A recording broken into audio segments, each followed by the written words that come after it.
This is a picture of a fragment of a bomb that the Saudis dropped on a wedding party on April 22nd in Yemen. It killed 33 people.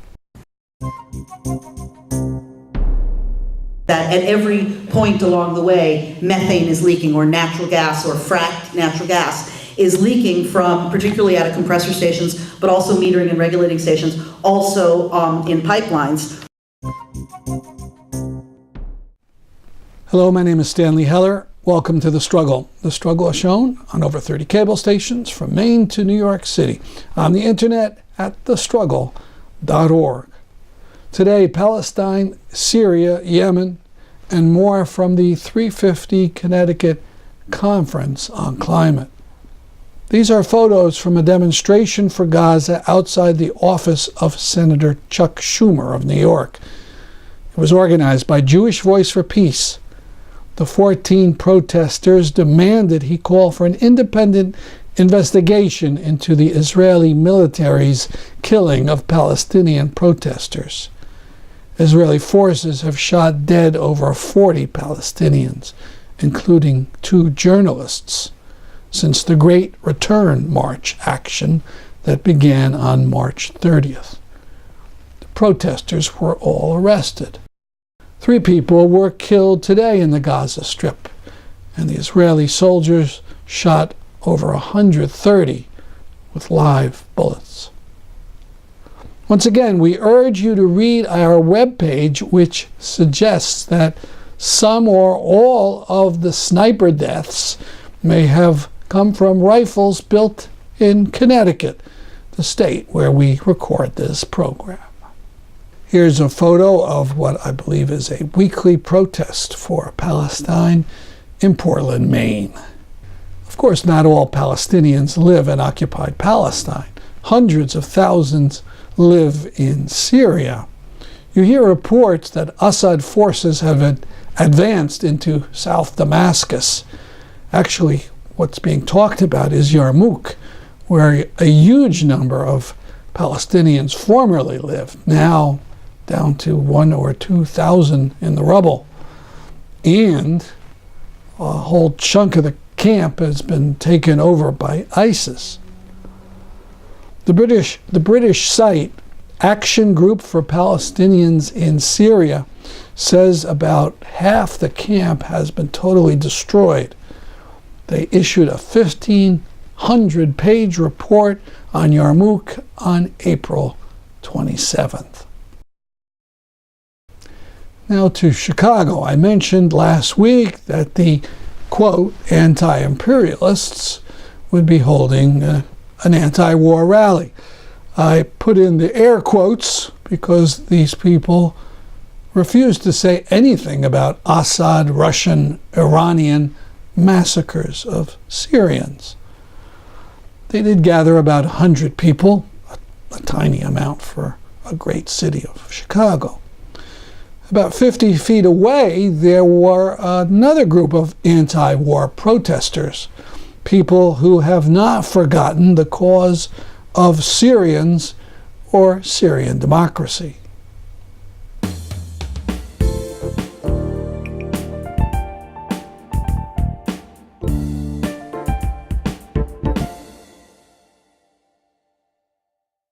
Please realize that the Trump attack against 3 supposed chemical sites in Syria was theater.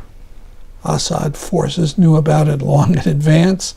There were no casualties among Assad troops, and the Russians didn't even make much of a fuss about the attack.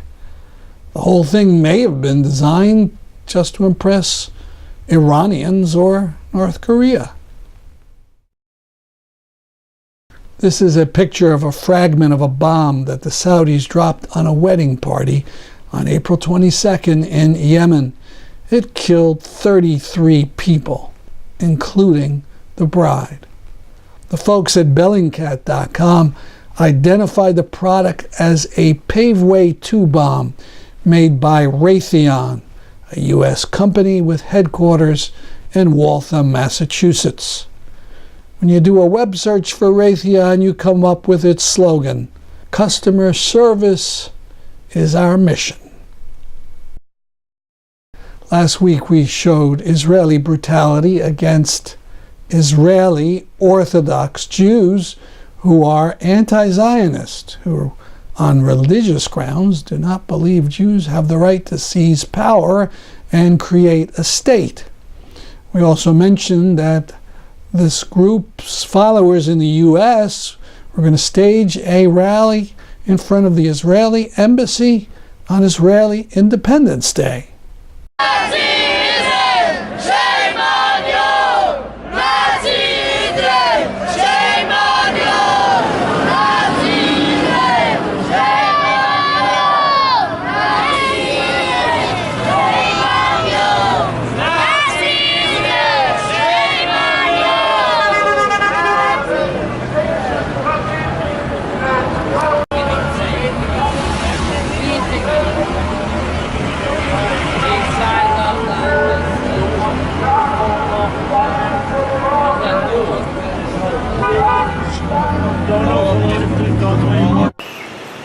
We have assembled here today to decry the unprecedented crimes of the Zionist government. Today is the day that the Zionist infidels celebrate what they call Independence Day. For authentic Jews throughout the world, and especially in the Holy Land, this is a day of mourning the misery and anguish that had befallen our nation since the Zionist oppressor gained control of the Holy Land.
As you can see, these are not just a few people, and their rhetoric is harsher against Israel than practically anyone. The key lesson to take from this is that Zionism does not mean Judaism.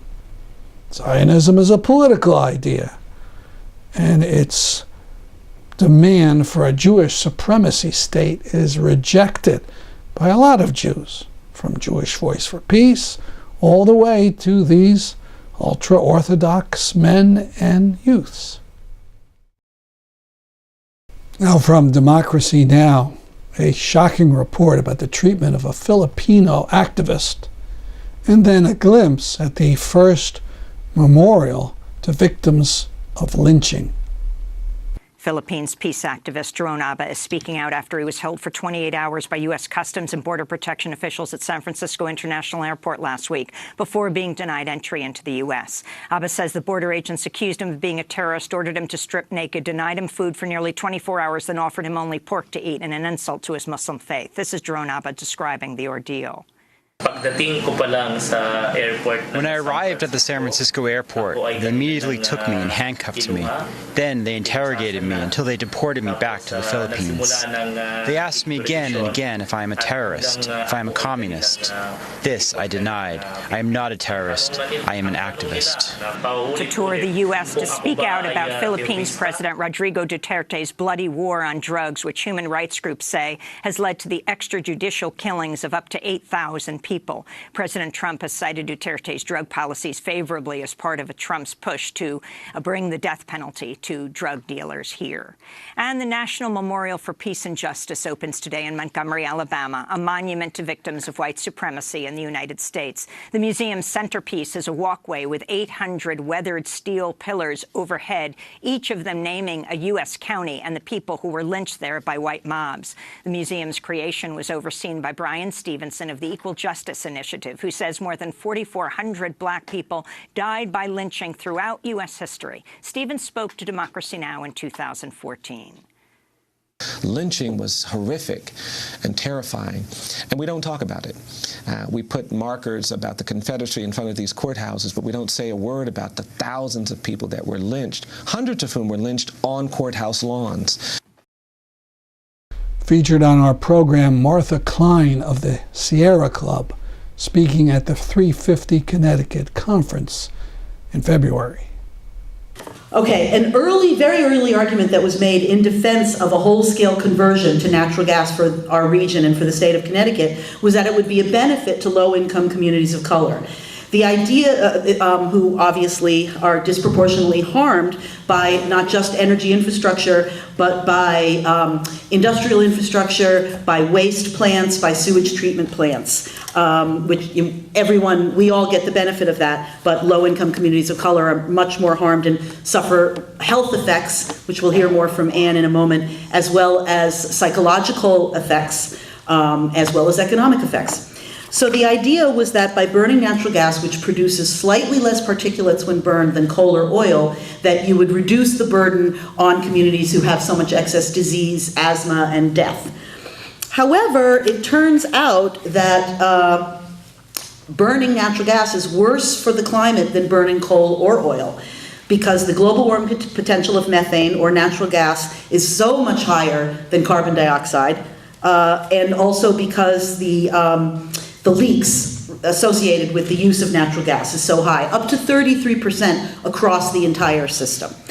So if you have a lot of leaking methane, which has 100 times or 80 times the global warming potential of carbon dioxide, you have a serious climate disruption problem on your hands. So the initial ideas around how using natural gas would benefit low-income people turned out to be false. How much infrastructure of natural gas have we actually been building in Connecticut? So going back to 2013, okay, so starting in around the 90s, only about 15% of Connecticut's electricity was coming from natural gas. It's now 50%. So there's been a huge increase in the amount of natural gas coming into our state and transiting across our state. Specifically, we've seen the construction of 3 interstate gas pipeline expansion projects. So these were gas pipelines that already existed in our state, but they've now been massively expanded. There's only been one expansion on the Kinder Morgan line, an 8-mile expansion from Suffield to East Granby. There's been 2 pipeline expansion projects along the Algonquin line, the AIM and the Atlantic Bridge. Both of these are complete and are bringing hundreds of thousands of increased decatherms of energy into our state, and all the associated greenhouse gas emissions. In addition to those 3 pipeline expansions, all along those pipelines there are also metering and regulating stations and compressor stations. So they've expanded all of those as well. So the AIM, there was expansion starting in Willimantic all the way in the east of our state, metering and regulating stations, 2 compressor station expansions, Cromwell and Chaplin. On the Atlantic Bridge, they've expanded compressor stations again. They're breaking down one huge expansion project is basically what they're doing. So they expanded Oxford and Chaplin compressor stations again, and on the Kinder Morgan line they increased the Agawam compressor station, which is just north of Suffield. I mean, it's literally like on the Mass-Connecticut border. And what's the significance of all of this is that at every point along the way, methane is leaking, or natural gas, or fracked natural gas is leaking from, particularly out of compressor stations, but also metering and regulating stations, also in pipelines, and power plants. How many power plants have we built over the last few years? 2, Bridgeport, which is coming online in 2019, and Oxford, which will be coming online this year. The Killingly gas-powered plant is for the moment not being built, and the company dropped its appeal because they were soundly rejected by the Connecticut Siting Council to receive their permit because there was no need. A determination of not needing any more energy was made. Our energy demand, of course, is flat and has been flat for well over 10 years. So this infrastructure isn't actually needed. What else? I'm not done, unfortunately. There's also been the intrastate gas expansion plan. So everything I referred to was interstate. Those are pipelines that cross multiple states, and they're approved at the federal level by FERC, Federal Energy Regulatory Commission. And then there's the intrastate expansion plan. And this was put into play in 2013 by the first CES. And for those who just came from our CES workshop, yes, it's still in the second CES. A ratepayer subsidized gas expansion plan was incorporated for our state. They sought originally to convert hundreds of thousands of customers to natural gas for home use and home heating, and they were doing it with ratepayer subsidies. The ratepayer subsidies came out of all of us, not just natural gas customers. It turned out that that plan really was not so successful. They intended to convert 280,000 homes to natural have who were using oil or some other fuel. They've converted a little bit over 50,000. Why? If you have a plan of 280,000, you only convert 50,000. Well, it's because the economics and the environmental impact of conversion makes no sense. There's no economic benefit to converting from one fossil fuel to another when they cost about the same. Because of fracking, it's reduced the price of oil and gas in our country, because fracking is a way to destroy so much stuff that you can get the fossil fuel out relatively cheaply, and that has made prices go down. So when oil and gas are essentially the same price, there is no economic benefit of converting from one to the other. In other words, you don't reduce the energy affordability gap by converting from one fossil fuel to another. Also, the state program should be regarded as a failure because people didn't want it. People didn't want to convert to natural gas. They learned that it has a terrible global warming potential, that actually there's better technology out there already, like heat pumps, and there's various things people can do to reduce your fossil fuel use for your home, or even in some cases to eliminate it. So people have learned about this, and they want those other options. But our state is still leaving the failed ratepayer subsidized frac gas conversion plan for our state in place. Furthermore, they're continuing to push the interstate gas pipeline expansions. I already told you we had 3, and you're saying, wait a minute, you said we had 3. How could the state be pushing more? How many gas pipeline expansions can any state possibly take? Well, they want more. They want a lot more. So we are getting hundreds of thousands of more decatherms of energy from this increased frac gas expansion. We have not shut down our coal plant or our nuke plant, so we're not transitioning. We're just increasing our amount of natural gas that we're using, which is increasing our greenhouse gas emissions, which is worsening our climate, and which is not getting us any closer to energy independence. So I want to talk about what the impacts are on people. So clearly a population of low-income people are going to suffer the most from climate disruption. Also, low-income people suffer the most from the energy affordability gap. In other words, most families would pay about 6% of your income for your energy. Low-income families can pay up to 30% or more of their income for energy. This is why people will choose to leave the lights on and not have food, because they have no choice. And if people have children in school, they may have to pay the electric bill, even at the expense of other critical things, because of course your kids have to have their computers or whatever to do their homework. Furthermore, there's worsening mental health and physical health, climate health from all these increased greenhouse gas emissions. It turns out that by investing in renewable energy, you reduce the energy affordability gap, because you ultimately are reducing the costs of energy overall. Furthermore, when you invest more in renewable energy and reduce your fossil fuel use, you will see less worsening climate change, less human health effects, and less psychological effects.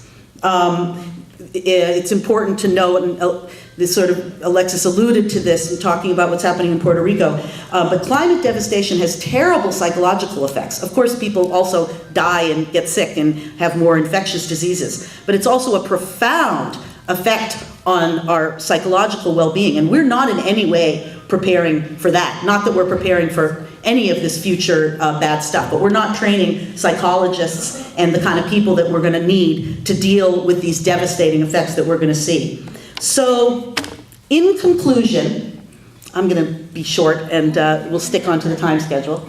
The ratepayer subsidized frac gas expansion plan in our state and the interstate or regional gas expansion plan is increasing our greenhouse gas emissions, is increasing our costs, because we are bearing such a burden for that frac gas expansion, which is why they want to push it through. They would rather have us pay for it than pay for it themselves. So it's doing all the things that years ago, when they were pushing the frac gas expansion plan to begin with, around 2012, 2013, they were saying would help. It will help people's health, will decrease greenhouse gas emissions, will decrease the energy affordability gap. This will be good for low-income people. This fuel is cheap, and so therefore we should invest in it and it will be good. We made a mistake, and perhaps people at the time really weren't aware of the costs associated with this expansion, which were going to be borne largely by the people, or the environmental devastation that was going to be caused because of climate change. So I want to turn things over to Anne, who's going to talk more about the health impacts of all this stuff. And I just want to remind everyone that this issue is very much in play right now. So this is not a done deal. We do not feel defeated. We do not feel like Connecticut is going to be powered by fossil fuel forever. We feel like getting our state to move to where we needed to just requires quite a bit more of what every single one of you are all about. And so thank you for coming.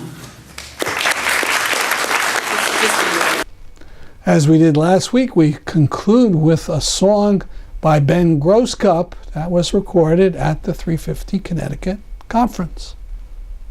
I just have one last song for you, and this song was, let me make sure I'm in tune. And thank you, bear with me. All right. This song was inspired by the book of another journalist, Naomi Klein, who wrote, "This Changes Everything, Capitalism versus the Climate."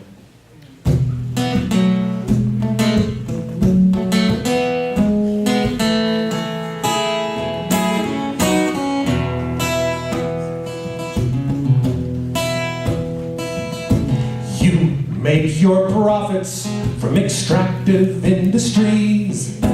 This changes everything. Your business plan would heat the earth by 6 degrees. This changes everything. You claim the rights to the atmosphere. You take more space every single year. But 7 billion other people live down here. This changes everything. You strip the coal, you drill the seas, you frack the land. This changes everything. Poisons fill the earth as your pipeline routes expand. This changes everything. Your business grows and your wealth accrues. You launch super PACs and bloody coups for you to win. We all must lose. This changes everything. The poor seek refuge from disasters you create. This changes everything. Your mansion's on a hill and guards are at the gate. This changes everything. You buy the government and you write the laws. You send drilling rigs where the Arctic thaws. People gonna rise like the floods you cause. This changes everything. Imagine the world that will be unfolding from history and the futures we dare to see. This changes everything. Let me hear it. Living soil, holding carbon, taken from the air. This changes everything. Harmonies. Don't need a car when public transit lines are there. This changes everything. Freedom for the migrant and the refugee. This changes everything. Sharing with my neighbor who also shares with me. This changes everything. Power from the wind and waves and sun. This changes everything. Power in our hands when victory is won. This changes everything. Our children will live with dignity on the only home for humanity.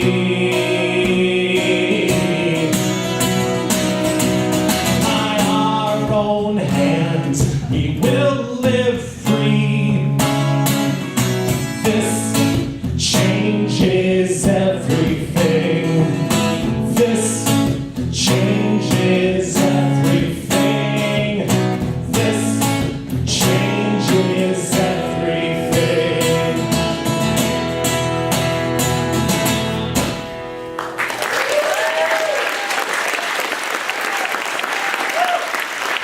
That's our program for today. See you next week at this time. I'm Stanley Heller for The Struggle.